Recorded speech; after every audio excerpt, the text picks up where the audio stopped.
From the Horns Northwest Austin Bureau, Stu Myrick here as we get ready for the World Golf Championships Dell Technology Match play. So good.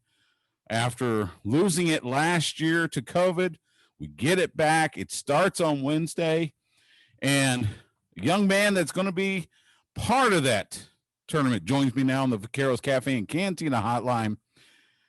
He is the 30th seed, ranked number 32 in the official world golf rankings. And oh, by the way, he's a former Lifetime Longhorn. Scottie Scheffler, how are you? I'm good. How are you? Doing well, man. You don't live in Austin, right? You live in Dallas, correct? I live in Dallas, yeah, that's right. So what does it mean for you to be back in Austin? How do you get back to Austin on occasion? Yeah, on occasion. Not as much as I'd like to, so it's good to have a work week down here. So it's nice to be back in town. I wish I could cut down more, but it's definitely good to be in town this week.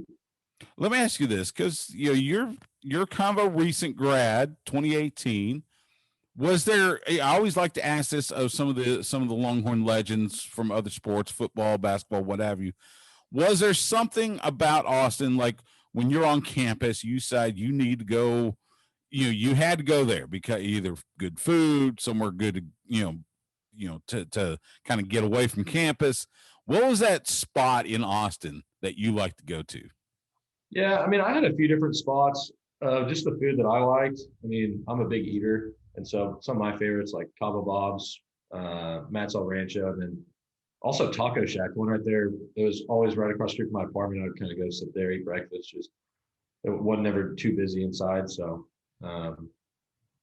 it's just nice to be down here. The food's so good, the city's fun, and yeah, it's a good place. I get it. Talking with Scottie Scheffler. 2 top 10 finishes so far in 2021. Let me ask, first full year on the tour was 2020, which was the craziest year for golf and for every professional sport and for everything in life.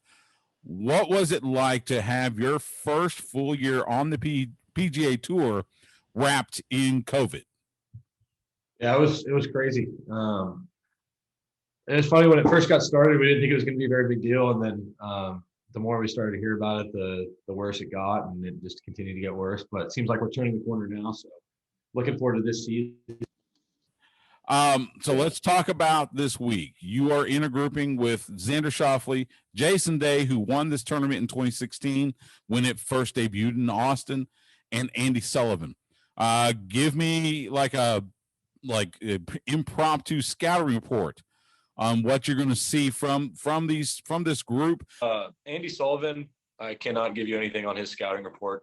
I do not know Andy at all, so look forward to meeting him and playing against him. Jason Day, obviously super talented guy, starting to play better. I think he's figuring out some stuff in his game. Really good short game, really good hands around the greens, and obviously has some success around this course, and so he'll be a tough out. And then Xander, one of the most solid guys on tour. Week in, week out is always playing really consistent. So got to bring your A game if you want to beat Xander. So looking forward to the group, and a lot of talented guys in there. There is a lot of talent. Let me ask you something, because you come, obviously, as I mentioned, Lifetime Longhorn, and there's been a lot of golf greatness that has come out of the University of Texas between you and Dylan Fratelli and Jordan Spieth, and going back to Sergio, Ben Crenshaw and those greats. What is it about the golf program at University of Texas that seems to help spawn a golfer to greatness on the PGA Tour? So I think in the last probably 10 years or so, the guys you see coming out on tour, we have so many guys out here. I think the schedule we played in college was really important. Played a lot of different types of grasses, conditions, and against some of the best in the best tournaments. So always competing against the other great players in college. And so you always had to keep getting better and learn new things about your game and playing new golf courses, new grasses. And so when you come out on tour and you're traveling around the country and playing on all these different courses and grasses and stuff, you have that experience, and you know how to play off of a lot of those different surfaces. Okay. I mean, and that's good to know. How much have you played Austin Country Club? How familiar are you with it? And we've always heard that the layout at ACC is ideal for match play. So talk a little bit about that as well. Yeah, I've played ACC a bunch of times. I can't even count how many times. We used to come out here a lot during college. One of my roommates was a member out here, so we'd come out and play as much as we could. And as far as the layout goes for match play, there's a lot of good risk reward holes and a lot of birdies to be made. And so I think you see that excitement of making birdies and match play. I think it suits this tournament really well. And that's one of the things I've heard before, that, you know, your putter is really vital during match play because of those possible birdies. Do you agree with that? What is it about your game that's really going to help you during this week?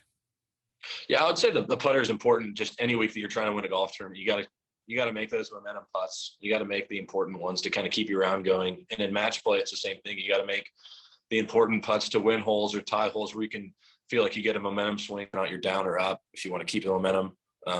So the putter is always very important when it comes to playing well out here. And as far as this golf course, I feel like I know this golf course really well and how I like to play to certain pin locations and which pins I like to attack and which ones I don't. So getting out there on the course, you know, preparing for the week, I don't have to do too much. Just get out, make sure the swing feels good and everything's kind of in line, and then just get rested and ready for Wednesday. Thank you so much, Scottie. And before I let you go, I want to ask you, you know, because a lot of golfers, they will sometimes adjust their strategy when they're doing match play versus stroke play.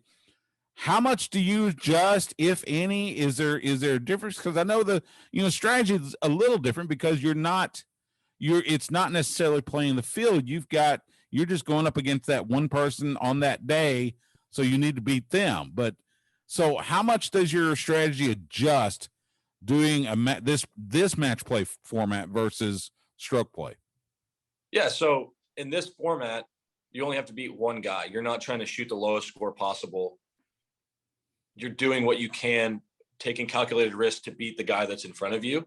And so you're not looking at a 4-day time frame where if I just, you know, play this hole consistently, that I'm going to end up gaining on the guys over time. It's more of just playing against that person on the other side. And so there may be a certain pin that I love attacking, but you know, the guy I'm playing is already had to lay up and he's in a bad spot, and all I need to do is make par to win this hole. So I'm not going to go after that flag when hitting the middle of the green and 2-putt. And then there's other pins that I may not like attacking, but you know, let's say Jason just stuffed it in there to about a foot. I know I got to make birdie. So, and bogey's not going to hurt me any more than a par. So got to attack that pin. So I think more so in round adjustments, just to what your partner's doing, you're kind of playing based off of that as well. It's good to know. Scottie Scheffler, catch him this week at the Austin Country Club during the World Golf Championship Dell Technologies Match Play. You'll see the coverage, of course, on Golf Channel, NBC. Scottie, best of luck to you, man. You know Longhorn Nation is going to be behind you here in Austin. All the best to you. Be well, be safe, and we'll talk again soon. All right. Awesome. Thanks, dude. Appreciate the time. Thank you.